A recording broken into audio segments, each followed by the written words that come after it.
Hello friends, स्वागत है आप सभी का जीके स्टडी में। दोस्तों, आज हम लोग आरआरबी एनटीपीसी स्टेज फर्स्ट का सेंस देखेंगे जो सेट नंबर 39 है। तो चलिए हम लोग बिना देरी के हुए स्टार्ट करते हैं।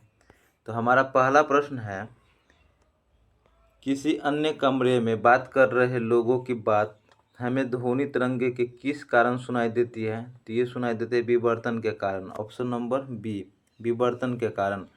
अगला प्रश्न देखेंगे। नेक्स्ट प्रश्न है, ऊष्मा संतुलन क्या है? ऊष्मा संतुलन क्या है? तो ये है ऑप्शन नंबर सी, पृथ्वी द्वारा अवशोषित आपतित ऊष्मा और विकिरण के रूप में बाहर जाने वाली ऊष्मा के बीच संतुलन। ऊष्मा संतुलन क्या है? पृथ्वी द्वारा अवशोषित आपतित ऊष्मा और विकिरण के रूप में बाहर जाने वाली ऊष्मा के बीच संतुलन। नेक्स्ट प्रश्न है, पेशी तंत्र का कौन सा भाग हड्डी को हड्डी से जोड़ता है? तो ये जोड़ता है अस्थिबंध या ligament. Option number D, ligament. अगला प्रश्न देखेंगे। नेक्स्ट प्रश्न है, किसके अंतर्गत भूकंपों का अध्ययन किया जाता है? तो ये किया जाता है seismology. Option number B, seismology के अंतर्गत भूकंपों का अध्ययन किया जाता है। नेक्स्ट प्रश्न है, ध्वनि की तीव्रता को मापने के लिए निम्नलिखित में से किस प्रकार का यंत्र का प्रयोग किया जाता है? ये किया जाता है decibel. Option number C, decibel. ध्वनि की तीव्रता को मापने के लिए निम्नलिखित में से किस मात्रक का उपयोग किया जाता है? डेसिबल का। जबकि पास्कल दाब का मात्रक है। पास्कल दाब का मात्रक है। पास्कल दाब का मात्रक है। 1 जूल बराबर 10⁻7 अर्ग होता है। 1 जूल बराबर 10⁻7 अर्ग। अगला प्रश्न देखेंगे। नेक्स्ट प्रश्न है, हवा की गति को मापने के लिए निम्नलिखित में से किस उपकरण का उपयोग किया जाता है? तो ये किया जाता है anemometer. Option number C, anemometer. Anemometer से हवा की गति मापा जाता है। अगला प्रश्न देखेंगे, भारत के पहले भीम वेपन काली 5000 को किसके द्वारा विकसित किया गया? तो ये किया गया था ऑप्शन नंबर सी, डीआरडीओ और बार्क के द्वारा। डीआरडीओ और बार्क के द्वारा भारत के पहले भीम वेपन काली 5000 को डीआरडीओ और बार्क के द्वारा विकसित किया गया था। अगला प्रश्न देखेंगे। नेक्स्ट प्रश्न है, नॉन वोलेटाइल मेमोरी एक प्रकार की कंप्यूटर मेमोरी है जो कंप्यूटर के किसी भी संग्रहित सूचनाओं को प्राप्त कर सकती है। तो यह चालू न होने पर। ऑप्शन नंबर डी, चालू न होने पर। अगला प्रश्न है, माँ के गर्भ में बच्चा किसके माध्यम से अपना पोषण प्राप्त करता है? तो ये प्राप्त करता है बीजांडसन के द्वारा। बीजांडासन के द्वारा। Option number D. अगला प्रश्न देखेंगे। अगला प्रश्न, नीला थोथा का रासायनिक नाम क्या है? तो नीला थोथा का रासायनिक नाम है copper sulphate. Option number A, नीला थोथा का रासायनिक नाम कॉपर सल्फेट है। नीला थोथा का फॉर्मूला है CuSO4 इंटू 5H2O। नीला थोथा का सूत्र है CuSO4 इंटू 5H2O। पोटेशियम के नाइट्रेट का पोटेशियम नाइट्रेट का KNO3, पोटेशियम नाइट्रेट का KNO3 होता है। अगला प्रश्न देखेंगे। नेक्स्ट प्रश्न है हमारा, कंप्यूटर शब्दावली में IDN का पूर्ण रूप क्या है? तो इसका पूर्ण रूप है option number D, internationalised domain name. Internationalised domain name. अगला प्रश्न देखेंगे, भारत का सबसे बड़ा नाभिकीय शक्ति केंद्र कहाँ में स्थित है? तो ये स्थित है तारापुर में। ऑप्शन नंबर बी, तारापुर में। अगला प्रश्न देखेंगे, nano science and technology mission की शुरुआत किस वर्ष में की गई थी? तो ये की गई थी 2007 में। Option number C, nano science and technology mission की शुरुआत 2007 में हुआ था। अगला प्रश्न देखेंगे, अंतिम पृथ्वी शिखर सम्मेलन कहाँ आयोजित किया गया था? तो ये आयोजित किया गया था रियो डी जेनेरिया में। अंतिम पृथ्वी शिखर सम्मेलन कहाँ आयोजित किया गया था? रियो डी जेनेरिया में, जो 2012 में हुआ था, जिसका आयोजन 2012 में हुआ था। अगला प्रश्न देखेंगे, ऑटोमेटेड टेलर मशीन ATM नामक कैश मशीन के विकास का श्रेय भारत में जन्मे किस स्कॉटिश आविष्कारक को दिया जाता है? तो ये दिया जाता है option number D, John Shepherd Barron को, जॉन शेफर्ड बैरन को। अगला प्रश्न देखेंगे। नेक्स्ट है, निम्नलिखित में कौन सा माइक्रोसॉफ्ट ऑफिस 2019 पैकेज का हिस्सा नहीं है? तो ये हिस्सा नहीं है option number D, keynote, option number D, keynote. अगला प्रश्न देखेंगे। ब्रेसिका कैम्पेस्ट्रिस किस पौधे का वानस्पतिक नाम है? तो ये नाम है सरसों का। ब्रेसिका कैम्पेस्ट्रिस किस पौधे का रासायनिक वनस्पति नाम है? तो यह सरसों का। जबकि मक्का का नाम है जियामेज, मक्का का जियामेज, मक्का का वनस्पतिक नाम जियामेज है। अगला प्रश्न देखेंगे। निम्नलिखित में कौन सा ऑपरेटिंग सिस्टम नहीं है? तो ये ऑपरेटिंग सिस्टम नहीं है tally, option number D, tally operating system नहीं है। जबकि मिंट, उबंटू और एंड्रॉयड ऑपरेटिंग सिस्टम है। नेक्स्ट प्रश्न देखेंगे। पक्षियों की इनमें से कौन सी प्रजाति गंभीर रूप से लुप्तप्राय है? तो यह great Indian bustard, great Indian bustard, option number ए। अगला प्रश्न देखेंगे। हाइग्रोमीटर से क्या मापा जाता है? तो हाइग्रोमीटर से आर्द्रता मापी जाती है, ऑप्शन नंबर बी, हाइग्रोमीटर से आर्द्रता मापी जाती है। अगला प्रश्न देखेंगे।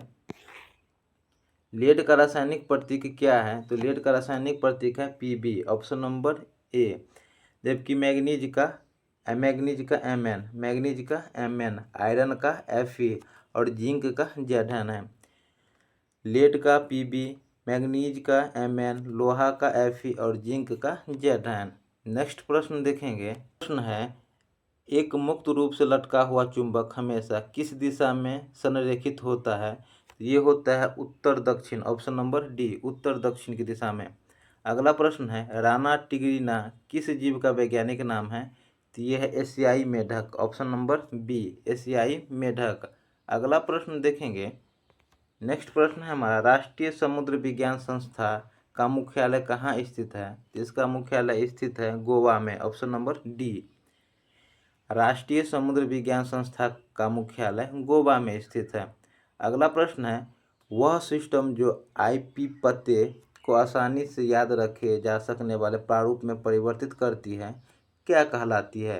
तो ये कहलाती है ऑप्शन नंबर ए, domain name system, domain name system. अगला प्रश्न देखेंगे।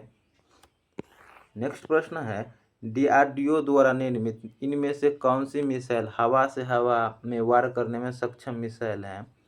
ये मिसाइल है अस्त्र, ऑप्शन नंबर डी, हवा से हवा में मार करने में सक्षम है अस्त्र। जबकि आकाश सतह से हवा में मार करने वाली मिसाइल है, आकाश सतह से हवा में मार करने वाली है। जबकि अग्नि सतह से सतह पर मार करने वाली मिसाइल है, अग्नि सतह से सतह। जबकि पृथ्वी सतह से हवा में, पृथ्वी सतह से हवा में। अगला प्रश्न देखेंगे। आवर्त सारणी में किसी समूह में नीचे जाते पर कौन सा गुण नहीं बदलता है? तो ये नहीं बदलता है संयोजकता, ऑप्शन नंबर बी। आवर्त सारणी में किसी समूह में नीचे जाते पर कौन सा गुण नहीं बदलता है? तो नहीं बदलता है संयोजकता। नेक्स्ट प्रश्न देखेंगे। पुरानी किताबों में पन्ने के भूरे होने की प्रतिक्रिया को कहा जाता है? इस क्रिया को कहा जाता है foxing, option number B, foxing. अगला प्रश्न है, चंद्रयान फर्स्ट के प्रक्षेपण के समय इसरो का अध्यक्ष कौन थे? तो इसके अध्यक्ष थे G Madhavan Nair, option number C, G Madhavan Nair. अगला प्रश्न देखेंगे।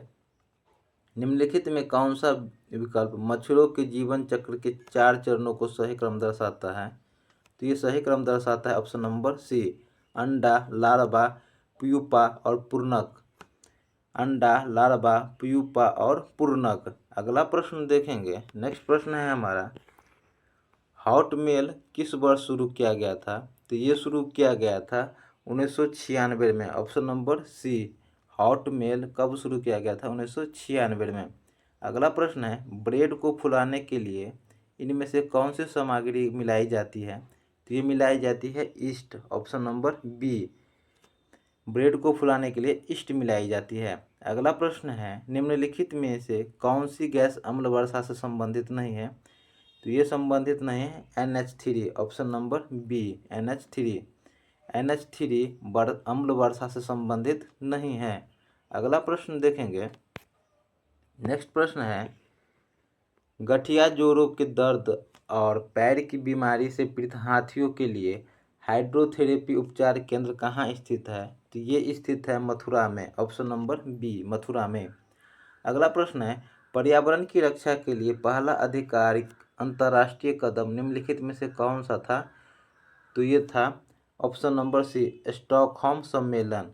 स्टॉकहोम सम्मेलन 1972 में हुआ था। स्टॉकहोम सम्मेलन 1972 में हुआ था। जबकि 5 जून को पर्यावरण दिवस मनाते हैं। पर्यावरण दिवस 5 जून को मनाते हैं। पर्यावरण दिवस 5 जून को मनाते हैं। स्टॉकहोम सम्मेलन 1972 में हुआ था, ऑप्शन नंबर सी। अगला प्रश्न देखेंगे। नेक्स्ट प्रश्न है निम्नलिखित में से कौन सा विकल्प टोंगिया प्रणाली का उचित वर्णन करता है? तो ये उचित वर्णन करता है ऑप्शन नंबर ए। यह लगाए गए पेड़ों की पंक्तियों के बीच कृषि फसलों को उगाने की एक प्रणाली है। कौन सा विकल्प टोंगिया प्रणाली का उचित वर्णन करता है? यह लगाए गए पेड़ों की पंक्तियों के बीच कृषि फसलों को उगाने की एक प्रणाली है। नेक्स्ट प्रश्न देखेंगे। अगला प्रश्न है एल्युमिनियम को जंग से बचाने के लिए इसकी सतह पर एल्युमिनियम ऑक्साइड की एक मोटी परत के निर्माण की प्रक्रिया कहलाती है। तो ये कहलाती है एनोडीकरण, ऑप्शन नंबर बी एनोडीकरण। अगला प्रश्न है IIT गांधीनगर छात्रों ने किसका उपयोग कर दुनिया के सबसे पतले पदार्थ का निर्माण किया? तो ये क्या था? ऑप्शन नंबर सी मैग्नीशियम डाइबोराइड का। मैग्नीशियम डाइबोराइड का। नेक्स्ट प्रश्न देखेंगे। अगला प्रश्न है दाद किस प्रकार की बीमारी है? तो दाद बीमारी है कवकीय, ऑप्शन नंबर बी कवकीय। दाद किस प्रकार की बीमारी है? कवकीय। अगला प्रश्न है निम्नलिखित में कौन से विलयन में विद्युत का चालन नहीं होता है? तो चालन नहीं होता है एल्कोहल और ग्लूकोज में। एल्कोहल और ग्लूकोज में विद्युत का चालन नहीं होता है। नेक्स्ट प्रश्न देखेंगे। निम्नलिखित में से क्या रोम की विशेषता नहीं है? तो रोम की विशेषता नहीं है, ऑप्शन नंबर बी। इसे अस्थिर मेमोरी के रूप में जाना जाता है। रोम को अस्थिर मेमोरी के रूप में जाना जाता है, जबकि रोम को रीड ओनली मेमोरी, इसका फुल फॉर्म है रीड ओनली मेमोरी। अगला प्रश्न है चंद्रयान 2 के रोवर प्रज्ञान की विद्युत शक्ति उत्पादन क्षमता कितनी है? इसकी थी 50 वाट, ऑप्शन नंबर बी। चंद्रयान 2 के रोवर प्रज्ञान की विद्युत शक्ति उत्पादन क्षमता 50 वाट था। अगला प्रश्न देखेंगे। निम्नलिखित में से किसका उपयोग नाभिकीय रिएक्टर में मंदक के रूप में नहीं किया जाता है? ये नहीं किया जाता है बोरॉन का, ऑप्शन नंबर सी। बोरॉन का नाभिकीय रिएक्टर में मंदक के रूप में नहीं किया जाता है, जबकि ग्रेफाइट, जल और भारी जल का उपयोग किया जाता है। जल का, भारी जल का और ग्रेफाइट का प्रयोग किया जाता है। नेक्स्ट प्रश्न देख। अगला प्रश्न है भारत ने प्रौद्योगिकी प्रयोग उपग्रह नामक इमेजिंग उपग्रह किस वर्ष में प्रक्षेपित किया था? तो ये प्रक्षेपित किया था 2001 में। भारत ने प्रौद्योगिकी प्रयोग उपग्रह नामक इमेजिंग उपग्रह किस वर्ष में प्रक्षेपित किया था? तो ये किया था 2001 में। अगला प्रश्न देखेंगे शुद्ध कार्बन को किस पर संश्लेषित करके हीरा बनाया जा सकता है? तो ये किया जा सकता है ऑप्शन नंबर सी अत्यधिक उच्च दाब और उच्च तापमान पर। अत्यधिक उच्च दाब और उच्च तापमान पर। अगला प्रश्न देखेंगे।